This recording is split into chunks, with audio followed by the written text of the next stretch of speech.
Hello, it's Birdy again. It's 26th of July, 2026. So, today, talking about when I was younger, because the one first video had too much information. So, I have to talk about it to make sure you understand it. All right, my gifts do come from God. I died, came back to life when I was about 9, 10, and I got another gift. Now, try to understand with all these things happening to a 10-year-old. Perhaps I didn't think at that time they were gifts and they were curses because they always got me in trouble. Okay, I knew the answers to questions because of the ghosts without knowing the formulas of how to get to the answer. So I had to learn formulas in order to get the answer at a very, very hard to do when, you got to do it on your own. And then one time I played chess against a teacher I never knew how to play, but the ghost knew how to play and he was very good at it and he beat the teacher and that also got me in trouble. And I can't tell people that I'm talking to ghosts because I promised my mother and father that I'm not talking to any ghosts or I don't do anything abnormal because they don't want them to take me away. Oh, so I'm in a hard place, but I gotta do the best that I can. So I keep trying and trying and trying. Now, the next gift that was given to me was the one predicting the future. So, just after I died, came back, and I'm in school and I'm walking on the school grounds with my younger brother because I keep getting in trouble at school for not being normal. And, you know, I don't get recess like everybody else. They would separate me sometimes. But eventually it went back to normal where I was with all the regular children and everything and I learned very well.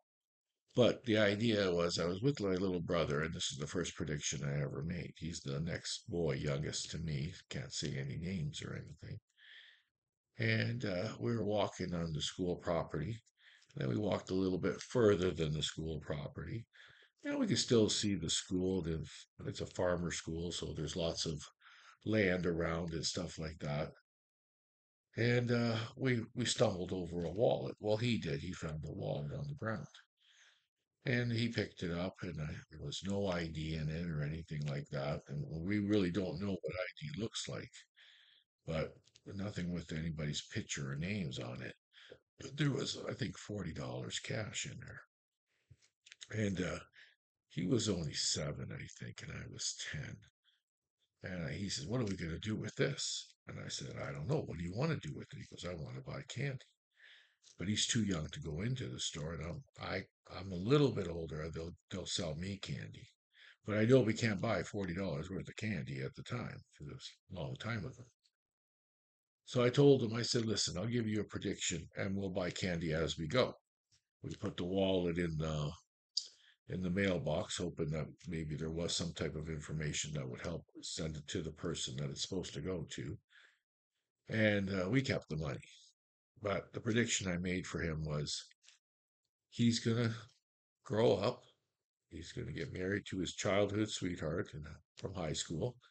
And he's going to work with children, and he's also going to work in a church with lots of priests. And you're going to have 2 kids, a girl and a boy, and you're going to have a really good life. He goes, "That doesn't sound so good. It sounds kind of boring." I said, "No, you're going to enjoy yourself immensely." He goes to me, he goes, "Well, what about your life? What is going to happen to you?" I said, "Well, I'm going to grow up and I'm going to have a lot of fun. I'm just going to party. I don't get married. I don't have children. I would like to. I really would like your life, actually, but that doesn't happen for me. But I do have a really good time. And I'm still alive, and I'm still having a good time." So that was the very first prediction I made. And sure enough, my younger brother got married to the girl he was in high school with, had 2 kids, a girl and a boy. He worked in a church as a maintenance person, and he worked for a facility where children were being taken care of as a janitor. So both things that I told him would happen happened. All the things I told would happen would happen. That was my first prediction. Now, at first I thought it was a curse, but it's not. It is a gift, and it's a gift from God. And He helps me to decide what I'm supposed to do next. Most of the time, He gives me signs and all this. It's very difficult to understand sometimes. And I have a hard time really understanding it myself. But eventually I figure it out and I head forward onto my next adventure. All right, it's Birdy signing out. Talk to you later. Bye.